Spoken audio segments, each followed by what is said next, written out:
আপনি যদি মালয়েশিয়া যেতে চান, আজকের ভিডিওটা সম্পূর্ণ আপনার জন্য। আজকে আমি জানাবো যে মালয়েশিয়ায় আসতে আপনাদের কি, কি ডকুমেন্টস লাগতে পারে আর কোন, কোন স্টুডেন্টের ভিসা রিজেক্ট হওয়ার চান্স 90%। হ্যালো এভরিওয়ান, আসসালামু আলাইকুম। কি অবস্থা সবার? কেমন আছেন সবাই? আশা করি সবাই ভালো আছেন। আল্লাহর মতে আমিও ভালো আছি। আজকের বিষয় নিয়ে আজকে আমরা মালয়েশিয়া নিয়ে কথা বলবো যে মালয়েশিয়া আসলে যারা এইচএসসি, এসএসসির পর আসতে চাচ্ছেন, কিভাবে আপনারা প্রসেসিং শুরু করবেন, কিভাবে প্রসেসিং করলে আপনাদের ভিসা রিজেক্ট হওয়ার চান্স একেবারে কম। ঠিক আছে, আমরা কিন্তু কম বেশি সবাই জানি যে আমাদের যে ফার্স্ট ওয়ার্ল্ড কান্ট্রিগুলো আছে, কানাডা, অস্ট্রেলিয়া, ইউকে, ইউএসএ, এই চারটা দেশে যাওয়া কিন্তু এখন অনেক বেশি টাফ। পারফেক্ট ডকুমেন্টস না থাকলে কিন্তু আপনারা কিন্তু যেতে পারবেন না। ঠিক আছে, আর আমরা বাঙালিরা আসলে 90% সময় ভুল করি। আমরা বাঙালিরা অনেক স্টুডেন্টই 90% স্টুডেন্টই এই ভুলটা করে থাকে, যেই ভুলটা হচ্ছে লোকে তারা ফেক ডকুমেন্টস প্রোভাইড করে। দ্বিতীয়ত তারা লোকে ব্যাংক স্টেটমেন্ট ভুল দেখায়। তৃতীয়ত হচ্ছে গিয়ে তাদের যে আইএলসের রেজাল্ট থাকে সেটা কিন্তু তারা কিন্তু ভুল শো করে, যার কারণে কিন্তু অনেক সময় কিন্তু মালয়েশিয়ার ভিসা রিজেক্ট হওয়ার চান্স কিন্তু থাকে। ঠিক আছে, সো আজকে আমি আপনাদেরকে সম্পূর্ণ একটা ডিটেলস ভিডিও আমি শেয়ার করব যে মালয়েশিয়া আপনারা কিভাবে অ্যাপ্লাই করতে পারেন, কিভাবে আপনারা চাইলে আসতে পারেন। ঠিক আছে, আরেকটা ভিডিও করব যে মালয়েশিয়ায় থাকতে হলে আপনাদের টিউশন ফিস কিংবা কস্টিং কেমন লাগতে পারে। আরেকটা ভিডিও করব যেটার মধ্যে আমি ব্রেকডাউন করব যে মালয়েশিয়ায় যদি আপনি এক মাস ধরেন, প্রত্যেক মাসে আপনাদের খাবারের খরচ, থাকার খরচ কীরকম লাগতে পারে সব কিন্তু আরেকটা ভিডিওতে আমি ডিটেলসে বলবো। ঠিক আছে, সো প্রথমেই আসি যে মালয়েশিয়া স্টুডেন্ট ভিসা করতে মানে স্টুডেন্ট প্রসেসিংটা আসলে কিভাবে আপনারা করতে পারবেন।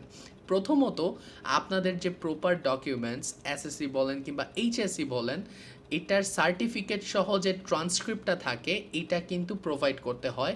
পরবর্তীতে হচ্ছে লাগে ফ্রেশ পাসপোর্ট বললে ভুল হবে, মানে আপনারা পাসপোর্ট যেটা দিবেন, পাসপোর্টের ফুল 48টা যে পেজ থাকে এটা স্ক্যান কপি আপনারা প্রোভাইড করবেন। দেন হচ্ছে লাগে অনেক সময় ব্যাংক স্টেটমেন্ট চায়, অনেক সময় ব্যাংক স্টেটমেন্ট চায় না। আসলে ব্যাংক স্টেটমেন্টটা ডিপেন্ড করে আসলে আপনি কোন ইউনিভার্সিটিতে যেতে চাচ্ছেন। ধরেন আপনার ইউনিভার্সিটির ক্যাটাগরি হচ্ছে গিয়ে এ, আর এ ক্যাটাগরি বলতে আমরা বুঝি যে মালয়েশিয়া যে টপ র্যাঙ্কিং ইউনিভার্সিটিগুলো আছে ওইগুলাকে কিন্তু আমরা এ ক্যাটাগরিতে ধরি। এখানে আছে B category, C category. C category হচ্ছে গিয়ে একেবারে লো লেভেল, যেটা হচ্ছে গিয়ে ভিসা রেশিও বলতে পারেন 50-50। এই ক্যাটাগরি ইউনিভার্সিটিগুলোর মধ্যে রয়েছে সানওয়ে, মোনাশ, টেইলার্স, এরপর ইনটি। ঠিক আছে, এই চারটা আরও আছে। আপনারা যদি ইনফরমেশন জানতে চান আমি আমার হোয়াটসঅ্যাপ নাম্বার দিয়ে দিব কিংবা আমার পার্সোনাল ফেসবুক অ্যাকাউন্ট দিয়ে দিব, ওইখানে আপনারা কিন্তু বিস্তারিত কিন্তু জানতে পারবেন যে কিভাবে কি করলে ভালো হয়। ঠিক আছে, তো প্রথমেই আসি যে এই ক্যাটাগরি ইউনিভার্সিটি যেগুলো আছে এগুলোর মধ্যে যদি আপনারা অ্যাপ্লাই করেন, সেই ক্ষেত্রে ব্যাংক স্টেটমেন্ট আপনারা 15 হতে 20 লাখ টাকার মতো শো করলেই কিন্তু আপনারা কিন্তু ইজিলি চলে আসতে পারবেন। আসলে আপনারা যত বেশি ব্যাংক স্টেটমেন্ট দেখাবেন তত বেশি আপনাদের জন্যই ভালো। ঠিক আছে, মালয়েশিয়ার প্রসেসিংয়ের ফার্স্ট স্টেপ এখানেই গেল যে সব ডকুমেন্টসগুলা এজেন্সি বলেন কিংবা আমাকে বলেন আমার কাছে দিবেন। পরে হচ্ছে কি আমরা অফার লেটারের জন্য আবেদন করব। অফার লেটারে আবেদন করার পর আমাদের কাছে অফার লেটারটা যখন আসবে, প্রায় এক সপ্তাহ ধরেন 5 থেকে 10 দিনের মধ্যে যখন অফার লেটারটা আমরা পেয়ে যাব, তখন একটা আপনাদের চার্জ লাগবে, সেটা হচ্ছে গিয়ে ইএমজিএস ফি, যেটা হচ্ছে গিয়ে মালয়েশিয়ান ইমিগ্রেশনকে আমাদের এই টাকাটা দেওয়া লাগে। আর এই টাকাটা দেওয়ার পরেই তারা আপনার যে ভিসার যে লেটারটা এটা কিন্তু তারা প্রোভাইড করে। তো এখন আসি যে ইএমজিএস ফি কত টাকা হতে পারে। ইএমজিএস ফি আসলে ভাই এখন দেখা গেছে যে রেট আস্তে আস্তে মালয়েশিয়ার অনেক বাড়তেছে। তো মালয়েশিয়ার রেট বাড়ার কারণে এক এক সময় এক একটা রেট থাকে। যখন আমি আসছি 88,000 টাকা দিয়ে আমি ইএমজিএস পে করছি। আমার রিসেন্টলি একটা স্টুডেন্ট আসছে, ওর হলো 90,000 লাগছে। সো এটা আসলে ডিপেন্ড করে, ধরেন যে 80 থেকে 95,000 টাকার মধ্যে আপনারা কিন্তু ইএমজিএস ফিটা কিন্তু পেমেন্ট করতে পারবেন। সো ফাইন, ইএমজিএস পেমেন্ট আমরা করলাম। দেন লাস্ট যে স্টেপটা থাকে, ইএমজিএস পেমেন্ট করার পর তারা অনলাইনে একটা পোর্টাল শো করবে যেটার নাম হচ্ছে কি ইএমজিএস ট্র্যাক বলতে পারেন, যেটা আপনারা গুগলে কিন্তু ট্র্যাকে রাখতে পারবেন যে আপনাদের প্রসেসিংটা কত পার্সেন্ট হয়েছে। তো প্রসেসিংয়ে ফার্স্টেই যেটা হবে, আপনাদের স্টার্টিং হবে 5% থেকে, এরপর 5 থেকে ডিরেক্ট চলে যাবে 15%, এরপর আসবে 35%, অ্যান্ড 35%-এর পরই আপনাদের কিন্তু 70% হয়ে যাবে। আর 70% হওয়া মানেই হচ্ছে যে আপনাদের ভিসার জন্য আপনারা কিন্তু রেডি, মানে আপিল করতে পারবেন ভিসার জন্য। তো অনেক সময় 70% হওয়ার পর আমরা এমন স্টুডেন্ট আছে যে আমরা অ্যাপ্লাই করছি আজকে, কালকের মধ্যে আমাদের ভিসা চলে আসছে। তো আবার এমন স্টুডেন্ট মানে আমাদের এমন স্টুডেন্টও আছে যে দেখা গেছে যে 70% হওয়ার পর আমরা আপিল করছি, 3-4 দিন পর আমাদেরকে জানানো হয়েছে যে তার ইন্টারভিউ লাগবে। ঠিক আছে, ইন্টারভিউ তেমন আহামরি কিছু না। যারা আসলে আমার মাধ্যমে অ্যাপ্লাই করবেন, আমি আপনাদেরকে সকল প্রসেস দেখাই দিব, কিভাবে কোনটার কি অ্যান্সার করা লাগবে সব কিছু আমি ইজিলি কিন্তু দেখাই দিব। এখন অনেকেই বলে যে ইন্টারভিউ হচ্ছে লোকে ভাই যেগুলো হচ্ছে লো র্যাঙ্কিং ইউনিভার্সিটি ওইগুলোর জন্য লোকে আপনার ডাকে, বাট এটা টোটালি ভুল। আমি কিন্তু এই ক্যাটাগরি ইউনিভার্সিটিতে আসছি, যেটা হলো সানওয়ে ইউনিভার্সিটি। আপনারা যদি সার্চ করেন সেই ক্ষেত্রে কিন্তু আপনারা দেখতে পারবেন যে সানওয়ে কোন ক্যাটাগরিতে পড়ে, এটা টিউশন ফিস পার ইয়ার কেমন। ঠিক আছে, মানে মালয়েশিয়ার মধ্যে প্রাইভেট টপ 3টা ইউনিভার্সিটির মধ্যে সানওয়ে কিন্তু একটা। ঠিক আছে, আমরা অলমোস্ট 55+ ইউনিভার্সিটির সাথে আমরা অফিসিয়ালভাবে কানেক্টেড, অ্যান্ড আমরা কিন্তু চাইলে কিন্তু আপনাদেরকে যে কোনো ইউনিভার্সিটিতে কিন্তু অ্যাপ্লাই করে দিতে পারবো। সো ইন্টারভিউ দেওয়ার পর আপনার ঠিক হয়তো আপনার লাক ভালো থাকলে 30 মিনিটের মধ্যে আপনার ভিসা চলে আসবে।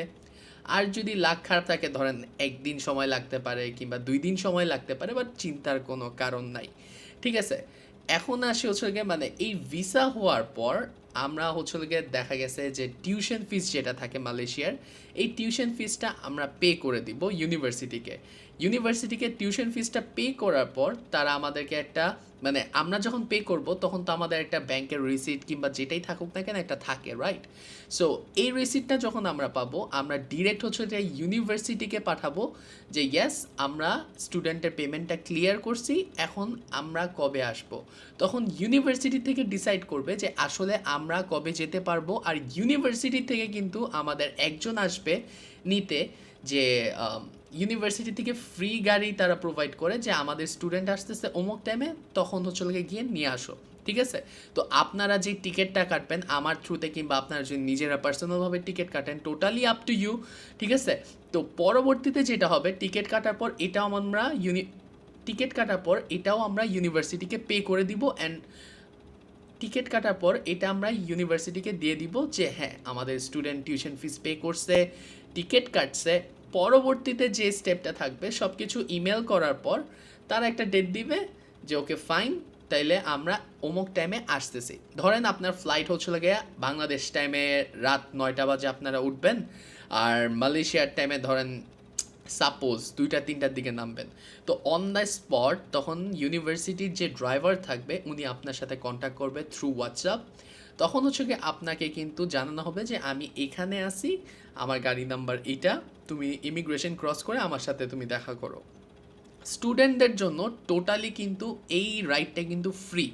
ঠিক আছে, এখন রাইড বলতে গেলে আপনারা তো আসার আগে অবশ্যই একটা হোটেল কিংবা অ্যাপার্টমেন্ট তো বুক করে আসবেন, যে আপনারা যেহেতু আসতেছেন, রাইট? তো পরবর্তীতে যেটা হবে, এইটা হচ্ছে লোকে বেসিক্যালি ইমিগ্রেশন অফিসার দেখতে চায় যে তুমি যে আসছো তুমি এখানে থাকবা কই, কিভাবে কি করবা। কারণ মালয়েশিয়ার ইমিগ্রেশন ডে বাই ডে অনেক বেশি স্ট্রং হয়ে যেতেছে। আর এমনও কেস আছে যে ইউনিভার্সিটিকে না জানায় সে পাকনামি করে আইসা পড়ছে, পরবর্তীতে হচ্ছে লোকে ইউনিভার্সিটিকে না জানায় পাকনামি করে চলে আসছে, ইউনিভার্সিটি কোনো লোক আসে নাই, স্টুডেন্ট ক্লিয়ারেন্স পায় নাই, পরবর্তীতে তাকে ডিপোর্ট করা হয়েছে। ঠিক আছে, তো আমি আসলে আপনাদের যারা আসলে আসতে চাচ্ছেন মালয়েশিয়াতে, আমি ফুল প্রসেস আপনাদেরকে করে দিতে পারবো একেবারে সিম্পল এবং ইজি প্রসেসে, মাত্র 25 থেকে ধরেন 40 দিনের মধ্যে আমি আপনাদের মালয়েশিয়ার সম্পূর্ণ প্রসেস করে দিতে পারবো। সো যারা আসলে আগ্রহী কিংবা ভিডিও দেখতেছেন কিংবা আপনাদের যদি প্রুফ লাগে, যদি মনে হয় যে আমি স্ক্যামার সামথিং লাইক দ্যাট, দরকার হয় আমি আমার পাসপোর্ট আপনাদেরকে প্রোভাইড করব, যে অ্যাটলিস্ট স্ক্যামার বললেন না।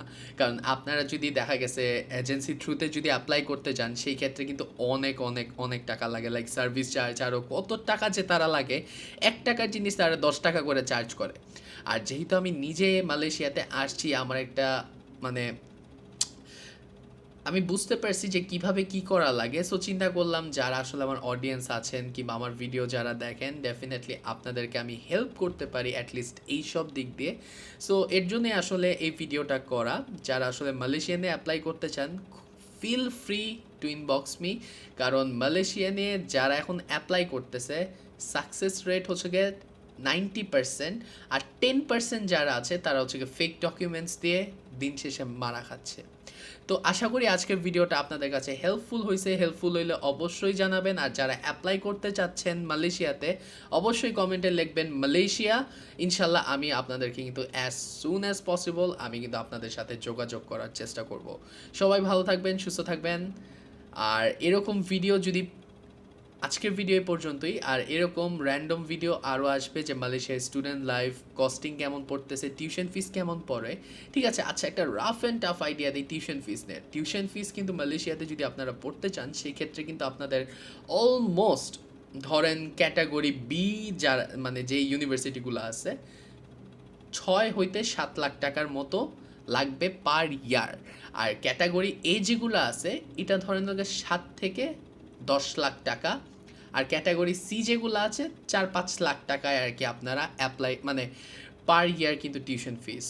সো আজকের ভিডিও এই পর্যন্তই। আশা করি আজকের ভিডিওটা হেল্পফুল লাগছে। হেল্পফুল লাগলে অবশ্যই জানাবেন কমেন্টে। আর যারা মালয়েশিয়াতে অ্যাপ্লাই করতে যাচ্ছেন, ডেফিনেটলি কমেন্টে লেখেন মালয়েশিয়া। তাহলেই আমি মালয়েশিয়া লিখলেই বুঝবো যে আপনারা আসলে আগ্রহী মালয়েশিয়ানে পড়াশোনা করার জন্য। আর কোনো এজেন্সির কাছে প্রতারিত না হয়ে আমি বলবো যে আমার কাছে চলে আসেন। ইনশাল্লাহ আমি যত দ্রুত সম্ভব আপনাদের প্রসেসিংটা কিন্তু কমপ্লিট করে দিতে পারবো। দরকার হয় আমি আমার পাসপোর্ট আপনাদেরকে প্রোভাইড করব, যাতে আপনারা যাতে মানে স্ক্যাম, আমি আসলে স্ক্যামার না, আলহামদুলিল্লাহ আমার যা আছে শুক্রিয়া আল্লাহর কাছে। সো আমি স্ক্যামার না, বাট আপনাদের সেফটির জন্য যদি মনে হয় যে না ভাইয়া স্ক্যামার হইতে পারে, এটা হইতে পারে, আমি আমার পাসপোর্টটা প্রোভাইড করব। সো আশা করি ভিডিওটা ভালো লাগছে। ভিডিও ভালো লাগলে লাইক, কমেন্ট, শেয়ার এবং সাবস্ক্রাইব করতে ভুলবেন না। ফেসবুক থেকে যা দেখতেছেন kindly follow my page. So yup, আছি আমরা তুল, দেখা হচ্ছে পরবর্তী ব্লগে। টিল দেন টেক কেয়ার, আল্লাহ হাফেজ।